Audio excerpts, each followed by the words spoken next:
Dear friend, who lives in the world beside mine, I am writing to you from a desk that may not be here by morning. The lamp that lights my keys will drift tonight, so I am trying to catch the glow while it is steady. I will not explain the rules because rules do not stay still here, and I trust your good mind to walk with me.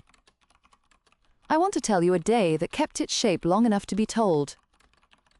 The paths changed at dawn, as they always do, and I woke to a door that faced a corridor I had not met before. The air had the quiet smell of old books and salt, which means the sea library had moved closer. I smiled, because a new route is not a threat when you have a rhythm for it. I keep a small notebook of sequences, and today I wrote, left at the low window, right at the crack in the tile, pause at the iron rail. We do not chase places here, we court them.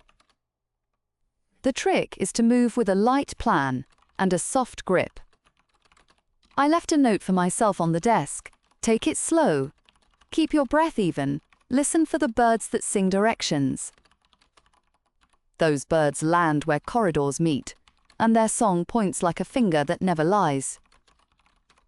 I followed a soft call that rose and fell like the shape of a hill, and it led me past 3 arches and a stair that was kinder than it looked. My aim was simple: find breakfast and the person I love, in that order, because hungry minds turn sharp. There is a small cart that sells warm bread, where the corridors like to bow to one another.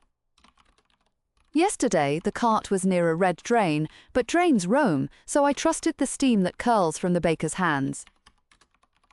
The steam was my lighthouse today. I bought a roll that tasted of thyme and a little sweet smoke, and I wrote the first warmth of the day into my notebook.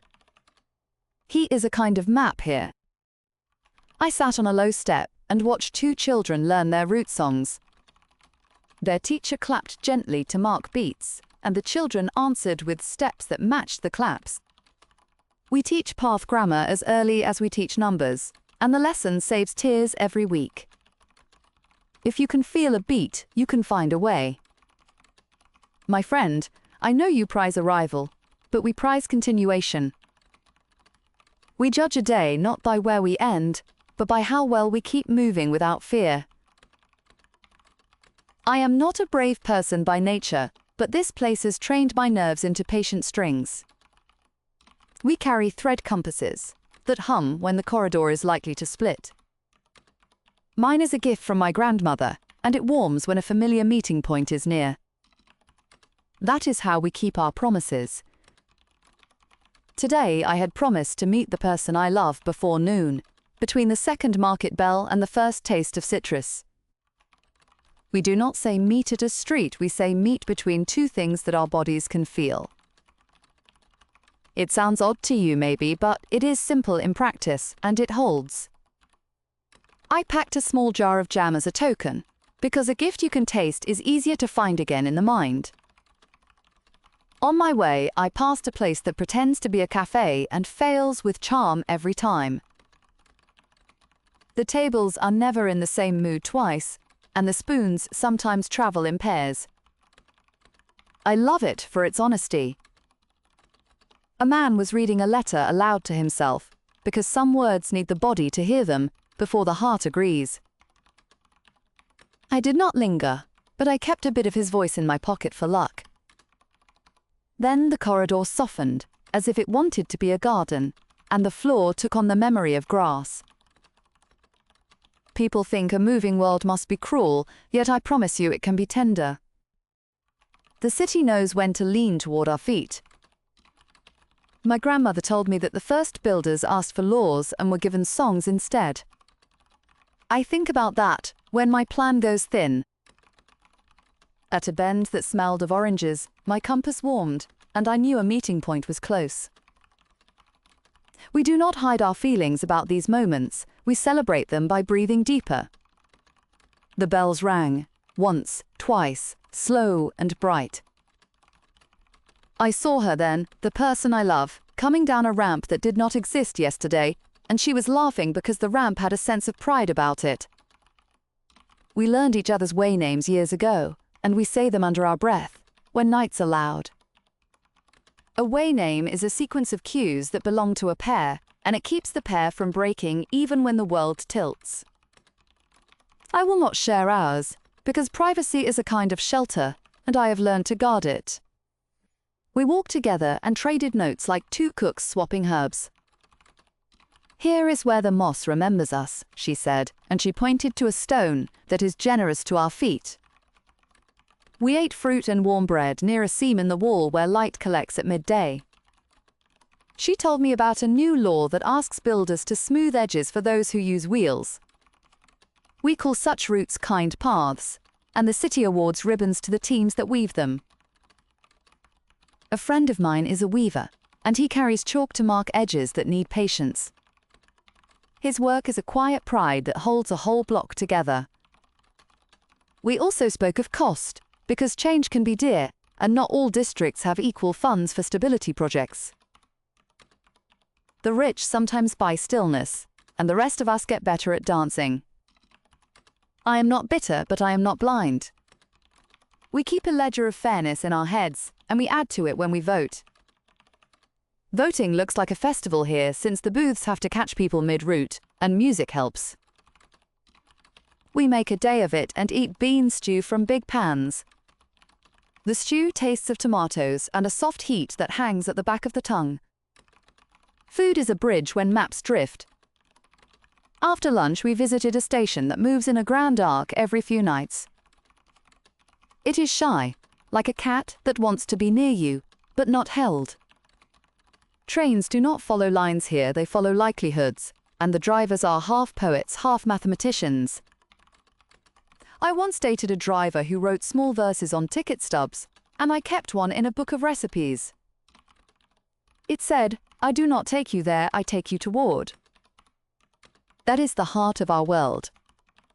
We walked past a post office that does not sort by address, it sorts by person.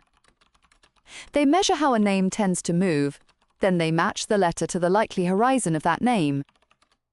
It works most days, and on the days it fails with grace. Late in the afternoon, the sky took on a silver tone that means a wide change is coming.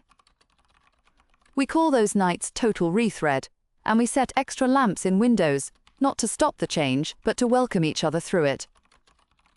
People bring out chairs and sit in doorways, and neighbors trade stories to keep fear small. I remember one night when the market moved so far that the fish seller had to sing to find his own stall. We found him by the smell of lemon and a laugh that sounded like a bell of thin glass. He gave us a file of fish and said, "Pay me next time, the sea remembers me." Debt is soft here, but trust is strong. As the silver deepened, we left the station and walked toward a theatre that sometimes likes us. It opened its side hall to the street, and a boy played a tune that made a few tears honest. I thought of you then, friend, because you live where streets try to behave, and I wanted to ask you a simple question. Do you ever miss the art of not arriving? I ask with care, because I know the comfort of a door that stays a door. I know the piece of a chair that waits in a spot you can name. There is no shame in liking that. Yet there is a freedom here that I would not trade. It is the freedom to be brave in steps, and to trust that a shared song can replace a fixed point. It is the freedom to carry ritual instead of coordinates. I carry the ritual of tea at dusk, and my cup has seen more views than most boats. The cup is chipped, and the chip helps me know it is mine when the shelf moves. We met our friend on the way home, a nurse who does rounds by sequence rather than ward. She told us a patient had asked how to rest when the bed wanders in the night. The nurse said, "Let the bed go, rest in the breath, count 4 in, count 4 out, and greet the wall you face as a guest, not a guard." That answer held me all the way through a narrow bend that throws my balance. My steps went easier after that. We parted with a promise, after 2 bells tomorrow, before the taste of mint, and we smiled because that promise will hold. At home my desk had drifted toward the window, and the light had shifted in kind. I like when the world moves toward me like that. I made tea and wrote to you. and the keys felt steady for a long span. I want to share a small craft that helps when corridors argue with your plans. Start each day with 3 anchors you can carry: a song, a scent, a line you trust. Today my song was a tune the birds used to mark a safe curve. My scent was citrus peel in a pocket.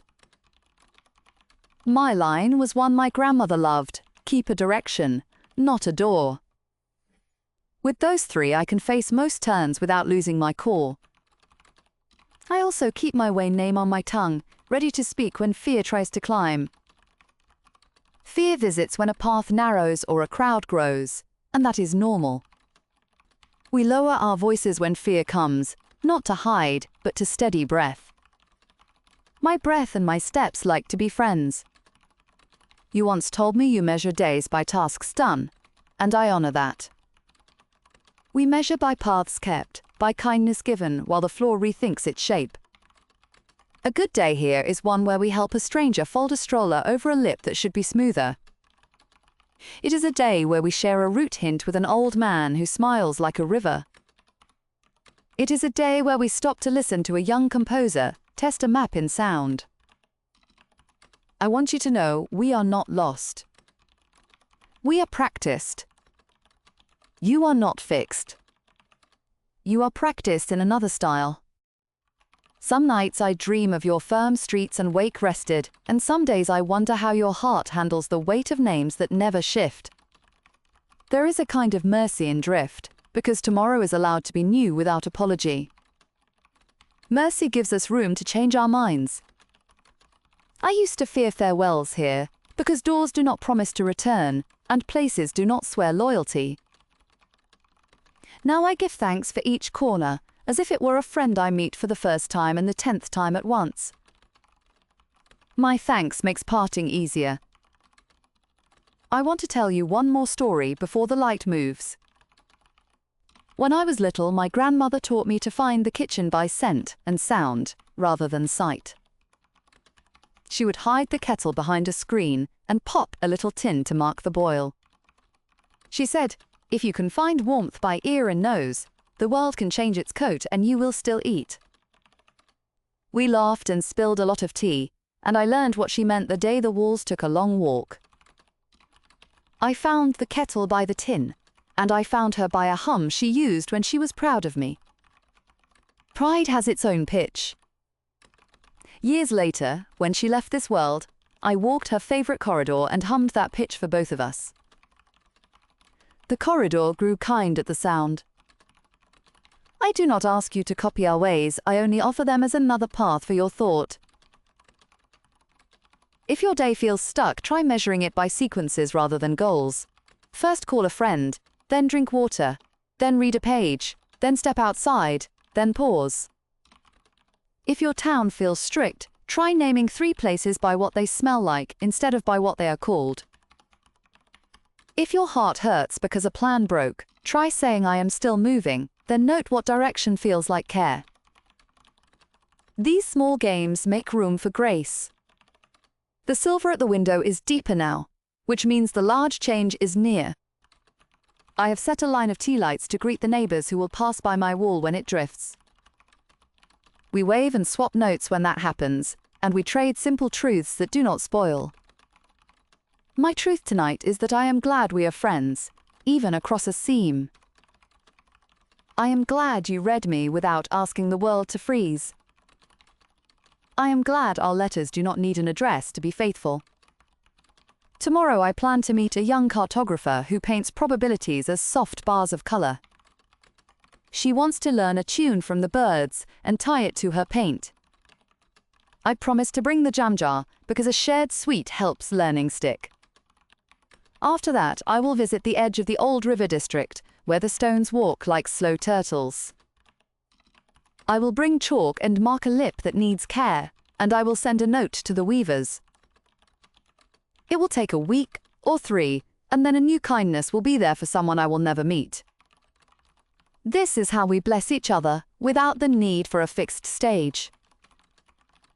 My hands are warm from the cup, and the cup has earned its rest. I will leave it on the sill and trust the sill to keep its promise for 1 more hour. My friend, I wish you a night that moves just enough to remind you that you are alive. I wish you a morning that meets you with a small surprise and a path that feels gentle to your feet. When you think of me, think not of a map, but of a rhythm you can hum when the day bends. If you write back, tell me 3 anchors you will carry tomorrow: a song, a scent, a line you trust. Tell me how you will meet a person you care for, between 2 things that make sense to your body. If you ever visit, I will teach you how to find breakfast without a name. We will walk and laugh and let the city choose the view. Keep a direction, not a door. I will stop here before the rethread begins, and I will leave the last word simple and true. From your friend who lives in the world next to yours, with steady hope and a warm cup by the window. Thank you for staying with my letter until the very end. Please tap like, subscribe to the channel, and leave a comment with your 3 anchors for tomorrow. If you wish to support our work, use the QR code at the lower right or the link in the video description to send a donation. You will also find links in the description to other works from a different series, which you may enjoy when you want a change of mood. Until next time, take care and keep a kind direction, and please join me again for the next message from our moving world.